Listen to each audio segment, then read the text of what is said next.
오늘도 예배 자리에 나온 모든 친구들 환영하고 축복합니다. 우리 힘차게 찬양하면서 예배 자리에 나아가 보도록 할까요?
우리 다 함께 사도신경으로 우리의 신앙을 고백하도록 하겠습니다. 나는 전능하신 아버지 하나님 천지 창조주를 믿습니다. 나는 그의 유일하신 아들 우리 주 예수 그리스도를 믿습니다. 그는 성령으로 잉태되어 동정녀 마리아에게서 나시고 본디오 빌라도에게 고난을 받아 십자가에 못 박혀 죽으시고 장사된 지 사흘 만에 죽은 자 가운데서 다시 살아나셨으며 하늘에 오르시어 전능하신 아버지 하나님 우편에 앉아 계시다가 거기로부터 살아있는 자와 죽은 자를 심판하러 오십니다. 나는 성령을 믿으며 거룩한 공교회와 성도의 교제와 죄를 용서받는 것과 몸의 부활과 영생을 믿습니다. 아멘. 오늘 우리를 위하여 1학년 임시아 친구가 대표기도 해주겠습니다. 하나님, 코로나가 있지만 유튜브로 예배드릴 수 있게 해주셔서 감사합니다. 그리고 코로나 안전 수칙을 모두 다 잘 지킬 수 있도록 도와주세요. 하나님, 우리가 절제하지 못하고 욕심 부린 잘못을 용서해 주세요. 오늘 예배드릴 때 하나님이 기뻐하시는 찬양하고 쑥쑥 마음이 자라게 해주세요. 그리고 용감한 어린이들이 되게 해주세요. 코로나가 없어져서 마스크도 안 쓰고 건강하게 해주세요. 예수님의 이름으로 기도합니다. 아멘. 친구들 챈트 시간이에요. 오늘은 어떤 말씀이 있는지 함께 배워보도록 할까요?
오늘 우리에게 주신 하나님 말씀은 누가복음 23장 50절에서 56절 말씀이에요. 누가복음 23장 50절에서 56절 말씀을 전도사님이 봉독하도록 하겠습니다. 공회의원으로 선하고 의로운 요셉이라 하는 사람이 있으니 그들의 결의와 행사에 찬성하지 아니한 자라. 그는 유대인의 동네 아리마대 사람이요 하나님의 나라를 기다리는 자라. 그가 빌라도에게 가서 예수의 시체를 달라 하여 이를 내려 세마포로 싸고 아직 사람을 장사한 일이 없는 바위에 판 무덤에 넣어두니 이날은 준비일이요 안식일이 거의 되었더라. 갈릴리에서 예수와 함께 온 여자들이 뒤를 따라 그 무덤과 그의 시체를 어떻게 두었는지를 보고 돌아가 향품과 향유를 준비하더라. 계명을 따라 안식일에 쉬더라. 아멘. 든든한 교회 초등부 친구들 안녕하세요. 전도사님이에요. 우리 친구들 이번 한 주도 잘 지냈나요? 작년 여름에는 비가 엄청 와서 우리를 괴롭히게 했다면 지금은 계속해서 눈이 와서 우리를 힘들게 하는 것 같아요. 계속되는 눈과 함께 날씨도 많이 추워져서 전도사님은 원래 시원한 아이스 커피를 좋아하는데 요즘에는 도저히 안 되겠어서 따뜻한 차나 커피를 찾게 되었어요. 우리 친구들도 추운 날씨 가운데 옷 따뜻하게 입고 감기 조심하길 바랄게요. 우리 친구들 혹시 이런 경우 있나요? 전도사님은 어디 모르는 곳으로 여행을 갔을 때 밥을 먹기 위해 인터넷으로 맛집을 찾은 다음에 그 식당으로 갔을 때 그곳에 손님이 많으면 기다리는 게 힘이 들긴 하지만 한편으로는 맛있으니까 손님이 많겠지? 라는 생각으로 오길 잘했다 생각을 하기도 해요. 아니면 우리 친구들 혹시 퀴즈를 푸는데 나는 정답이 1번이라고 생각을 했는데 다른 친구들이 다 2번이 정답이라고 한다면 내가 틀린 건가? 하면서 고민을 할 때가 있어요. 우리 친구들 그런 적 있나요?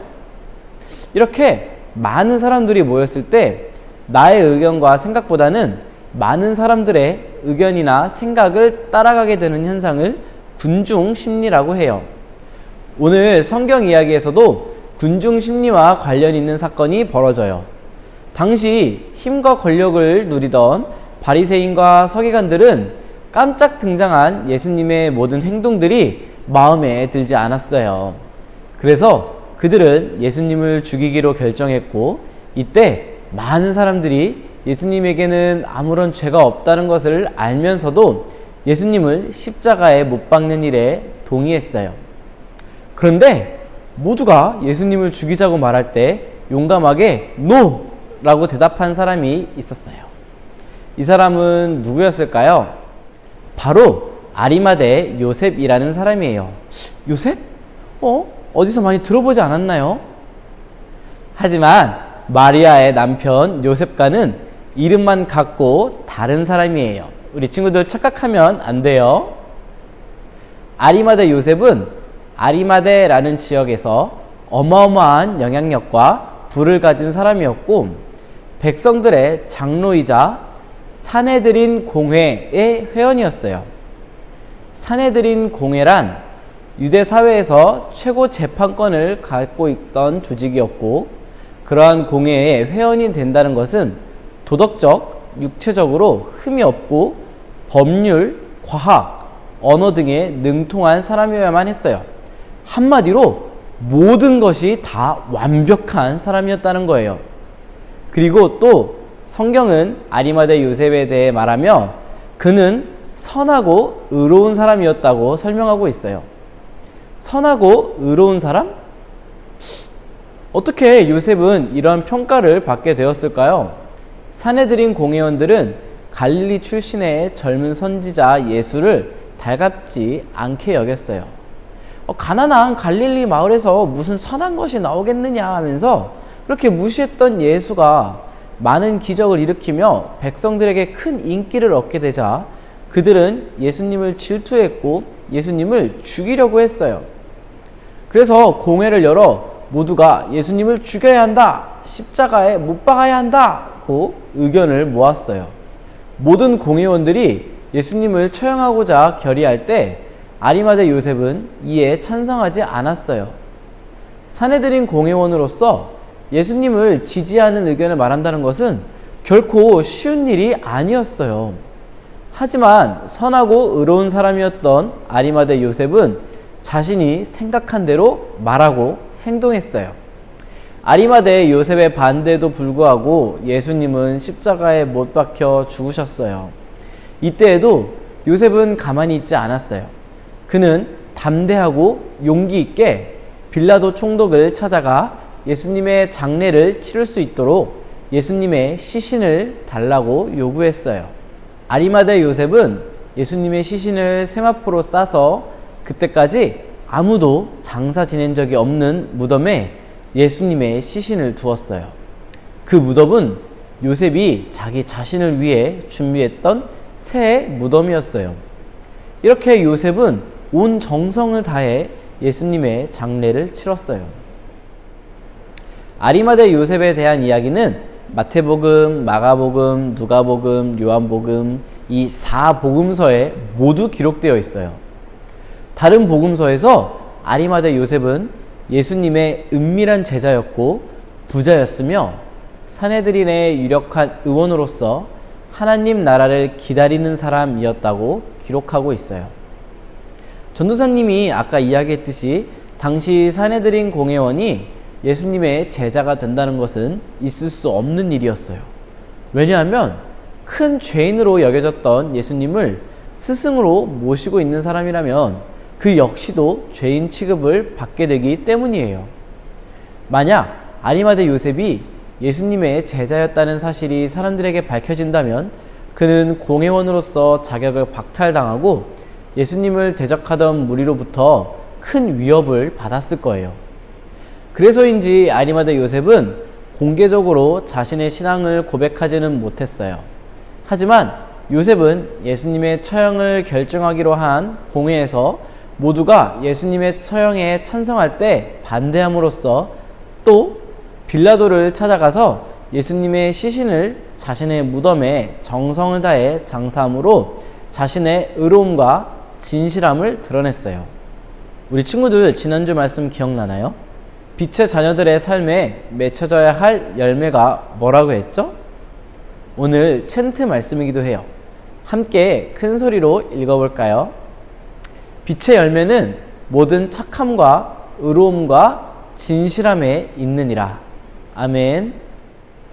착함과 의로움과 진실함 모두 기억하죠? 다수가 주장하는 불의를 따르지 않고 옳은 길을 따랐던 아리마대 요셉의 삶을 보며 우리는 빛의 열매를 떠올리게 돼요. 우리 친구들도 아리마대 요셉처럼 어두운 세상 속에서 세상이 흘러가는 대로 그냥 떠밀려 살아가는 것이 아니라 하나님의 말씀을 따라 살아감으로 빛의 열매를 맺어가길 바래요. 빛은 절대로 감춰질 수 없어요. 어둠이 깊을수록 빛은 더욱더 밝게 빛나요.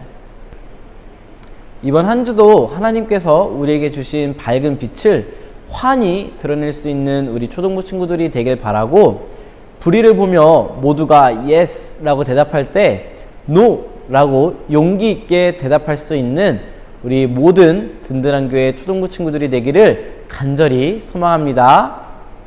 기도하겠습니다. 하나님, 오늘 우리는 아리마대 요셉의 삶을 통하여서 여러 사람들이 주장하는 불의를 따르지 않고 옳은 길을 따르는 빛의 열매에 대해서 배웠습니다. 많은 위협과 어려움 속에서도 예수님을 따르려고 했던 요셉처럼 우리도 세상에 굴복하지 않고 예수님을 따라가며 어둠 속에서도 빛을 밝히 드러낼 수 있게 해주세요. 우리가 세상의 빛으로 살아가길 소망합니다. 빛의 열매를 맺기를 소원합니다. 새로운 한 해가 시작되었고 여전히 끝날 기미는 보이지 않고 우리를 힘들게 하는 코로나 시대 가운데 우리가 지치지 않게 하시고 쓰러지지 않게 하시고 우리의 예배가 온전히 하나님을 기쁘시게 할 수 있는 예배가 될 수 있도록 해주세요. 오늘도 예배할 수 있게 해주셔서 감사드리며 살아계신 예수 그리스도의 이름으로 기도드렸습니다. 아멘. 우리 친구들 계속해서 다양한 이벤트들을 통해 달란트를 받고 있는데요. 전도사님이 달란트 내용이 조금 바뀌어서 다시 수정해서 올렸으니까 이 점 참고해 주시면 되겠습니다. 또 달란트 상품은 전도사님이 빠른 시일 내에 광고 시간에 알려주도록 할게요. 지난주 예배 인증샷 이벤트 참여한 친구들입니다. 헌금 안내입니다. 지금 전도사님과 선생님들이 어떻게 하면 우리 친구들이 헌금에 대한 의미도 알고 잘 헌금할 수 있을까에 대해서 계속해서 고민하고 있는데요. 특별한 이야기가 나오기 전까진 대예배와 동일한 방법으로 헌금해 주시면 됩니다. 우리 주님 가르쳐 주신 주기도문으로 모든 예배 마치도록 하겠습니다.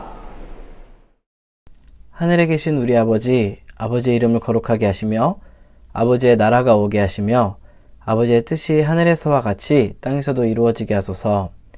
오늘 우리에게 일용할 양식을 주시고 우리가 우리에게 잘못한 사람을 용서하여 준 것 같이 우리 죄를 용서하여 주시고 우리를 시험에 빠지지 않게 하시고 악에서 구하소서. 나라와 권능과 영광이 영원히 아버지의 것입니다. 아멘.